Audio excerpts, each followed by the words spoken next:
Class 10, chapter number 4, that is quadratic equation. So today we will discuss again the solution of quadratic equation by different methods. So as you know, कल के video में हमने solution of quadratic equation देखा था, कैसे निकालते हैं, कौन सा सोल्यूशन होता है. एनी वैल्यू और every value which satisfy the equation are called solutions of that equation. और जो उसको सेट्सफाई नहीं करते हैं that are not called solutions of the equation. So आज जो पढ़ेंगे हम, आज आपको सोल्यूशन ऑफ इक्वेशन जो होता है, there are three mainly three methods to find the solutions of a quadratic equation. वो कौन कौन से होते हैं बच्चों?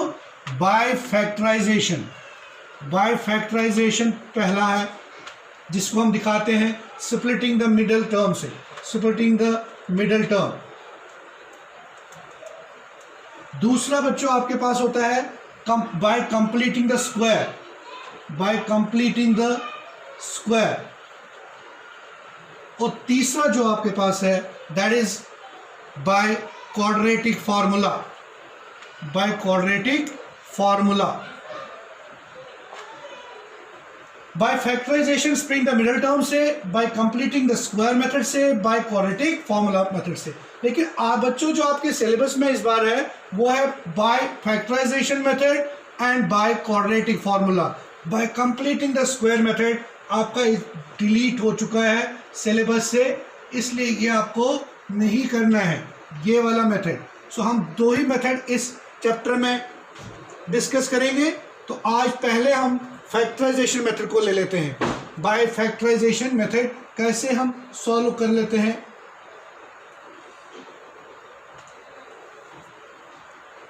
तो फैक्टराइजेशन बच्चों आज आपको पता ही है कि हमने पॉलिनोमियल्स में क्वाड्रेटिक पॉलिनोमियल को फैक्टराइज किया था. तो फैक्टराइज किया था bye splitting the middle term से. जैसे आपके पास quadratic polynomial ax² + bx + c, ये हमारी क्वाड्रेटिक पॉलिनोमियल होती थी. कंडीशन होता था कि a is not equal to 0. So अगर हम इसके राइट साइड में 0 डाल देते हैं तो ये हमारे पास क्वाड्रेटिक इक्वेशन हो जाती है. इसमें 3 टर्म्स होती है. उसमें मैक्सिमम कितने फैक्टर्स होंगे? 2. क्योंकि क्वाड्रेटिक पॉलिनोमियल में आपने पढ़ा था वहां पर मैक्सिमम कितने जीरोस होते थे. क्वाड्रेटिक पॉलिनोमियल में वहां पर मैक्सिमम 2 जीरोस होते थे. और यहाँ पर क्वाड्रेटिक इक्वेशन में इसी तरह से मैक्सिमम 2 फैक्टर्स होते हैं. अगर इसकी बात करेंगे LHS की बात, तो LHS जो हमारा है वो है ax² + bx + c. अभी इसको कहेंगे हम क्वाड्रेटिक पॉलिनोमियल.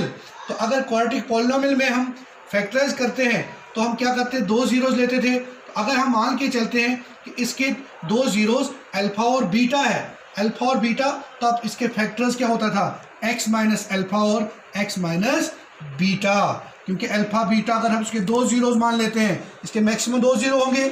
एक अल्फा ले लेते हैं, एक बीटा ले लेते हैं, तो इसके पास आ गया अल्फा. x - अल्फा इसका फैक्टर होगा और x - बीटा भी इसका फैक्टर होगा. तो अगर इसमें डाल देते हैं तो ये बन जाएगा x - alpha into x - beta. दोनों मल्टीप्लाई करेंगे तो 0 के बराबर आ जाएंगे. इसका मतलब ये हुआ कि x - अल्फा भी 0 होगा या x - बीटा भी 0 होगा. तो x की वैल्यू क्या आएगी बच्चों? x आएगा अल्फा और x आएगा बीटा. दैट मीन्स अल्फा और बीटा इसके 2 सॉल्यूशंस होंगे, इसके 2 फैक्टर्स होंगे. इसके 2 फैक्टर्स होंगे किसके? क्वाड्रेटिक इक्वेशन जो हमारी है, जिसको स्टैंडर्ड फॉर्म जो हमारा होता है ax² + bx + c = 0, जो क्वाड्रेटिक इक्वेशन का स्टैंडर्ड फॉर्म होता है. तो इसके 2 अल्फा और बीटा क्या होंगे? 2 सॉल्यूशंस, 2 फैक्टर्स होंगे. तो ये आपके पास आ जाएगा. अब हम इसको एक एग्जाम्पल तरीके से सीख लेते हैं एक अगले वीडियो में. क्लास 10th इस वीडियो में हम अब समझ लेते हैं कि सॉल्यूशंस कैसे निकालते हैं बाय फैक्टराइजेशन मेथड से. Solution of quadratic equation by factorisation method, ये हम समझ लेंगे यहाँ पर. तो अब मान लीजिए आपको सॉल्व करने हैं following quadratic equation by factorisation method. पहला पार्ट आपका x square plus 9x plus 14 equal to 0 और दूसरा पार्ट है x square minus 8x plus 15। इन दो को हम डिस्कस करेंगे यहाँ पर बच्चों। उससे करने से पहले, सॉल्व करने से पहले आप ये ध्यान रखें कि अगर हमारे पास quadratic equation ax square plus bx plus c equal to 0 है तो यहाँ पर इसकी मैक्सिमम 3 टर्म्स है। तो बीच वाली टर्म यहाँ पर bx है, क्योंकि सबसे बड़ी डिग्री को पहले लिखना होता है, स्टैंडर्ड फॉर्म में लिखना होता है। तो b आपका मिडिल टर्म्स है, तो इस मिडिल टर्म को आपको स्प्लिट करना है, बिकॉज फैक्टराइजेशन मेथड हम करते हैं by splitting the middle term से ही, स्प्लिटिंग द मिडिल टर्म ही यूज करते हैं, स्प्लिटिंग द मिडिल टर्म। तो बच्चों मिडिल टर्म कौन सी है यहाँ पर, वो आपकी b है। तो b को आप ब्रेक करेंगे 2 पार्ट्स में, मान लेते हैं b1 प्लस b2। तो b1 प्लस b2 का सम आना चाहिए आपको b के बराबर। और एक और चीज़ याद रखनी है कि जो a और c का मल्टीप्लाई होगा, a और c का मल्टीप्लाई वो b1 इंटू b2 के बराबर होना चाहिए। इन दो ब्रोकन पार्ट्स में का मल्टीप्लाई भी a और c के बराबर होना चाहिए। तो इसको हम समझते हैं एग्जाम्पल लेके। तो पहला हम समझेंगे x square plus 9x plus 14 equal to 0। ये हमारी क्वाड्रेटिक इक्वेशन है, इसको हमने सॉल्व करना है factorisation method, that means by splitting the middle term. तो बच्चों यहाँ पर हमारा a क्या है, वो है 1, क्योंकि यहाँ आगे कुछ नहीं तो 1। b क्या है, वो है 9 और c क्या है, वो है 14, कांस्टेंट टर्म 14।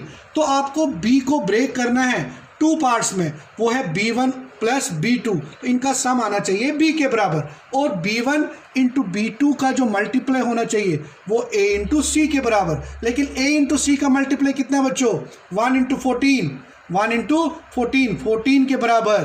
तो 14 के हम देखते हैं कि ये जो मल्टीप्लाई आया a इंटू सी का, ये किस किस टेबल में आता है, 1 इंटू 14 और 2 इंटू 7, बस यही दो है ना। यस, 1 14 जा या 14 1 जा, 2 7 जा या 7 2 जा। अब हम चेक करेंगे कि क्या 1 और 14 b1 और b2 हमारे हो सकते हैं, देखते हैं। तो b1 प्लस b2 अगर करेंगे तो 15 आता है, लेकिन हमारा b कितना बच्चों, b हमारा 9 है, तो इनका सम 9 के बराबर नहीं आता है, तो ये नहीं ले सकते हम। दूसरा चेक कर लेते हैं बेटा, b1 b2 ले लेते हैं 2 और 7। तो 2 प्लस 7 अगर करेंगे कितना आता है, 9। यस, 9 हमारा किसके बराबर है, वो b के बराबर है। तो ये हमारे ब्रेक होगी, b ब्रेक होगा किसमें, 2 और 7 में। तो यहाँ कर लेते हैं, लिखेंगे x square plus 7x plus 2x plus 14 is equal to 0, is equal to 0। Now x square 7x plus 2x plus 14। अब हम इनको ग्रुपिंग करेंगे, तो grouping x square plus 7x plus 2x plus 14। तो इन दो में बच्चों क्या कॉमन आ सकता, क्या देखते हो आप, एक्स स्क्वायर यहाँ x का पावर 2 है और 7 इंटू एक्स, यहाँ एक x है, तो x कॉमन आएगा, x प्लस 7, क्योंकि x into x x square, x into 7 7x होता है। और सेम अगर हम यहाँ पर क्या देखते हो कॉमन, 2 और 14 का जीसीडी क्या आएगा, वो 2 आएगा।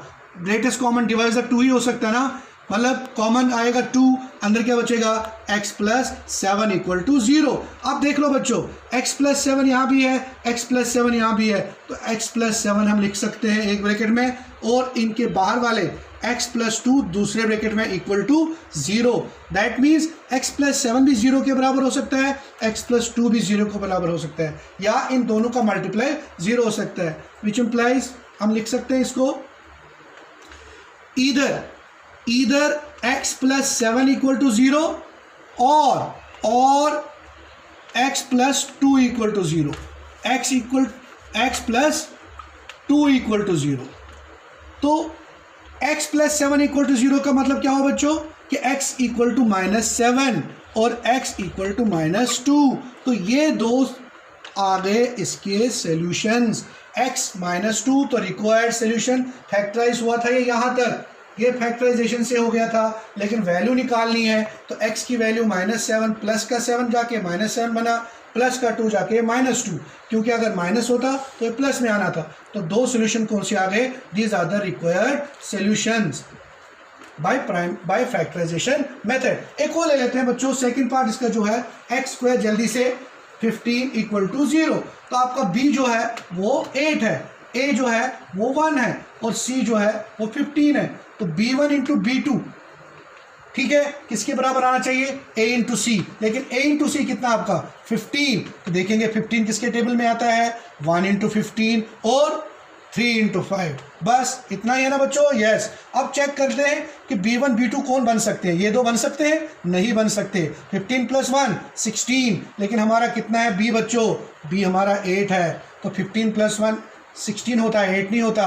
5 प्लस 3 8 होता है, हाँ होता है, तो 5 प्लस 3 में ही ब्रेक होगा, 5 और 3 दो पार्ट्स होंगे इसको, तो क्या चलाएंगे, x square minus 5x minus 3x plus 15 equal to 0, क्योंकि माइनस की साइन है तो दोनों माइनस का ही रहेंगे, ठीक है। या अगर यहाँ पर a इंटू सी माइनस होता तो फिर बड़े वाले की साइन माइनस रखनी थी।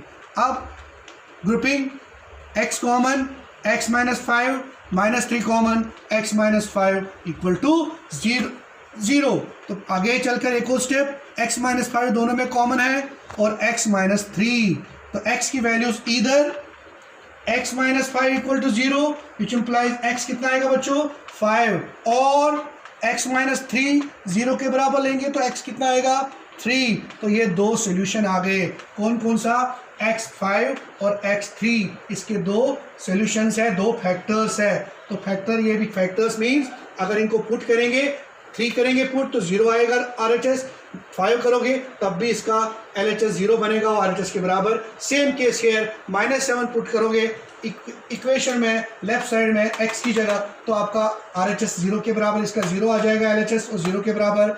x -2 लगाओगे x की जगह तो यहाँ पर इसका LHS पूरा 0 बनेगा और वो 0 के बराबर होगा RHS के बराबर। रियलाइजेशन मेथड है, इस तरफ से आप सॉल्व करोगे 4 पॉइंट जो आपकी 2 एक्सरसाइज है टेक्स्ट बुक।